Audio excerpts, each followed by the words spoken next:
Long Endurance Multi-Intelligence Hybrid Air Vehicle yang dapat terbang dengan waktu lama untuk mengintegrasikan pengintaian laut untuk peran pengenalan produk kepada Bakamla. Berlokasi di Cardington Airfield, Bedford. Hangar kapal udara R-100 dan R-101 berusia 100 tahun di Cardington Airfield merupakan rumah bagi Hybrid Air Vehicles Limited dan Airlander.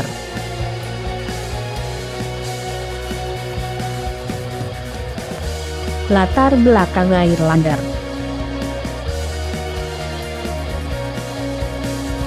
Perusahaan Hybrid Air Vehicles didirikan pada tahun 2007. Skala awal pengembangan Hybrid Air Vehicle adalah pada tahun 2007 sampai dengan 2010. Mendapatkan penghargaan kontrak untuk US Army Long Endurance Multi-Intelligence Vehicle pada tahun 2010. Penerbangan pertama LEMV adalah pada tanggal 7 Agustus 2012. Airlander kembali ke Inggris pada tahun 2013. Memperoleh izin perdagangan senjata internasional pada tahun 2013. Airlander dikembangkan dalam penyesuaian dengan ketentuan EASA untuk sipil dan peran militer pada tahun 2014 sampai dengan tahun 2016. Program persiapan penerbangan dimulai pada Mei 2015. Penerbangan pertama dijadwalkan pada Juli 2016. Airlander adalah pesawat terbesar di dunia pada 92 meter atau panjang 302 kaki. Hal ini didukung oleh 4 mesin diesel, 325 tenaga kuda, direct injection, turbocharged dengan kemampuan thrust vectoring. Ini menunjukkan efisiensi bahan bakar yang luar biasa untuk sebuah pesawat dari kemampuan ukuran dan multimisinya. Dalam pengintaian yang dilakukan secara terus-menerus, Airlander memiliki kemampuan untuk tetap di udara selama 5 hari untuk memantau laut yang sangat luas di daerah patroli laut dalam 24 jam. Mengirim dan menerima data, video dan suara kepada Bakamla dan pemerintah Indonesia. Airlander adalah multimisi yang fleksibel, pesawat terbang jarak jauh yang dapat dimanfaatkan, tidak hanya untuk operasi pengamatan tetapi dapat bertahan saat bencana alam, tanggapan darurat atau bantuan bencana, serta pencarian dan penyelamatan. Kemampuannya untuk beroperasi dari area terpencil tanpa bandara konvensional dan landasan pacu membuatnya berbeda dari pesawat lainnya. Peran ini juga mencakup memantau kerumunan dan operasi keamanan. Sistem NIS yang tersedia memungkinkan Airlander untuk menyediakan data real-time dan transmisi komunikasi dan menerima untuk peran baik sipil dan militer. Airlander juga dapat diadaptasi untuk kargo yang membawa peran untuk proyek-proyek pembangunan nasional dan persyaratan logistik di daerah terpencil yang tidak dapat diakses di Indonesia. This hybrid airship combines several aeronautical technologies, including some used by planes and helicopters to maximize its efficiency. The hull has got 38,000 cubic meters of space inside it, which is mainly filled with helium, lighter than air. That gives it lift, and about 60% of its lift comes from that. Up to 40% comes from having a wing shape, having an aerodynamic shape, and that gives it extra efficiency and means it's very controllable. Angkat udara tersedia dalam 3 bentuk, daya apung lebih ringan dari udara, helium, daya angkat aerodinamis melalui gerakan maju Hybrid Air Vehicle dan menggunakan daya dorong dari 4 mesin, 2 di bagian depan dan 2 di bagian belakang Hybrid Air Vehicle.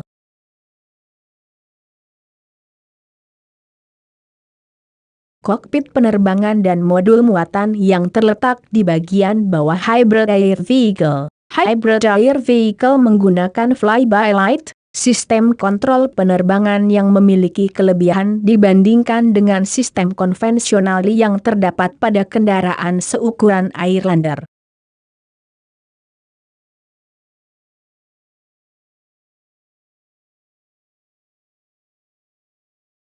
Misi Sensor Systems, C5ISR, memerintah, mengkontrol konsol dan mengatur tempat duduk operator replika. Konfigurasi potensial gambar pertama adalah melihat ke depan ke arah kokpit dan gambar kedua mengarah ke belakang menuju area penyimpanan perahu. Kesan artis menunjukkan fitur penyebaran perahu yang terletak memanjang dari kokpit pesawat dan muatan modul. Sistem sensor misi C5ISR, daftar peralatan umum, kemampuan hybrid air vehicle untuk mengakomodasi dan mendukung sensor sistem misi adalah yang paling signifikan dari platform udara di pasar saat ini. Kapasitas yang tersedia untuk sistem sensor backup meningkatkan kinerja, durasi panjang dan kehandalan, ditambah dengan kemampuan untuk tetap di udara dan diawaki selama 5 hari terus-menerus dan mampu mencakup pengawasan udara per jam lebih dari 1 juta mil laut persegi. Ini setara dengan sekitar 7 juta mil laut persegi dalam waktu 24 jam. Kemampuan untuk beroperasi dari daerah terpencil forward operating bases tanpa memerlukan bandara konvensional dan landasan pacu adalah hal yang menarik dari ukuran dan kapasitas yang dimiliki Airlander. Sebagaimana terlihat dalam tahap lepas landas Airlander yang memperlihatkan short takeoff and landing, stall, yang memungkinkan mencegah rintangan dengan menutup pangkalan operasinya.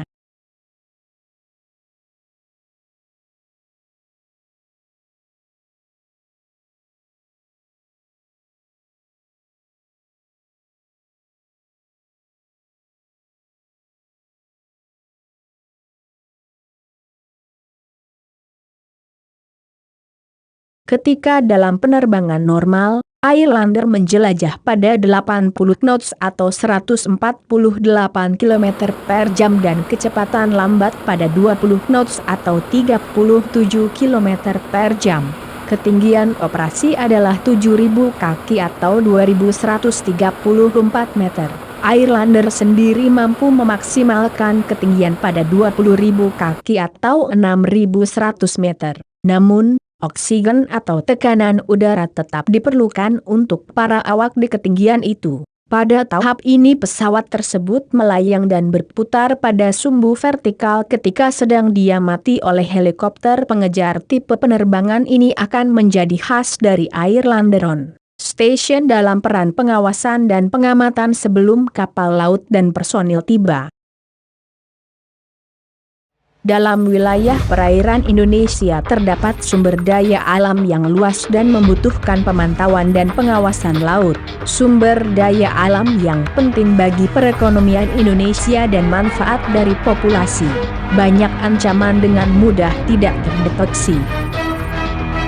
Sebuah rekaman pada September 2012 dari pelayaran global menunjukkan konsentrasi kapal yang melewati perairan Indonesia. Selat Malaka merupakan salah satu jalur pelayaran terpenting di bumi ini.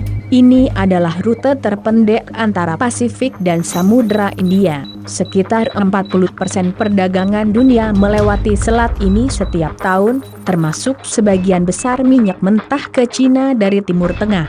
Selat yang sempit juga rentan terhadap pembajakan sehingga membutuhkan pengawasan maritim secara konstan.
Wilayah laut Indonesia sangat luas dan tugas untuk mengamankan perbatasannya adalah tantangan besar bagi para pemangku kepentingan pemerintah.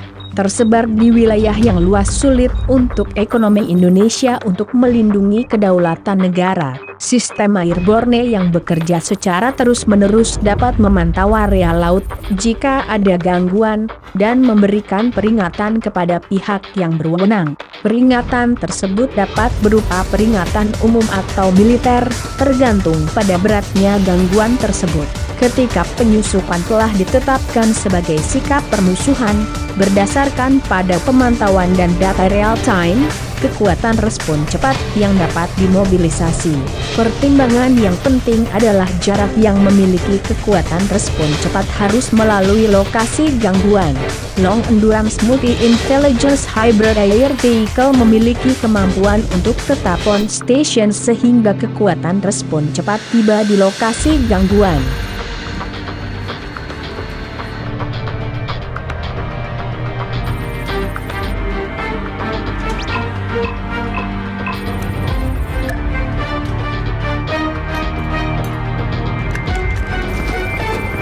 Airlander melakukan pendekatan sebelum mendarat dan kembali ke dasar setelah misi sukses. The landing system terdiri dari tabung skip pneumatik, terletak di sisi bawah dari dua badan kapal luar. Ini tabung selip memberikan kemampuan untuk beroperasi pada kondisi tanah multi permukaan termasuk kemampuan amfibi. Tabung selip ditarik untuk mengurangi ukuran dan menyeret dengan aerodinamis selama penerbangan.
land right on top of my cameras.